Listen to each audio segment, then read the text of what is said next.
বন্ধুরা, নমস্কার, good morning. সকাল সকাল চলে এসেছি রান্নাঘরে। তা কি রান্না করছি আজকে তো দেখিয়ে দিই। আজকে তো শনিবার, সম্পূর্ণ নিরামিষ মেনু। দেখো, সমস্ত কাজবাজ করে ফেলে এই যে ভাত চাপিয়ে দিয়েছি। আর সমস্ত কাজবাজ বলতে দেখো, এই যে দেখছো আমার ছাদ বাগান, ছাদ পরিষ্কার করে একদমই দেখো এত কাচাকুচি সব করেছি। নিজে পরিষ্কার হয়ে তারপরে চলে এসেছি রান্নাঘরে। এখন বাজে 8টা, বেশি বেলা হয়নি। তা এই যে ভাত চাপিয়ে দিয়ে এইখানে বাজার চলে এসেছে। আজকে যেহেতু নিরামিষ, সেহেতু দাদাভাই কী এনেছে দেখো, একবারে টাটকা টাটকা ফুলকপি, আলু ফুলকপি রসা খাবে বলছে, জানি না করে দিতে পারবো কি না। আর দাদাভাই এই যে পেঁপে উচ্ছে দিয়ে ডাল, পেঁপে উচ্ছে দিয়ে ডাল খেতে পছন্দ করে।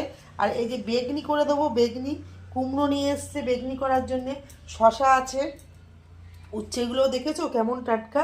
তা সুন্দর বন্ধুরা, এই আজকের বাজার।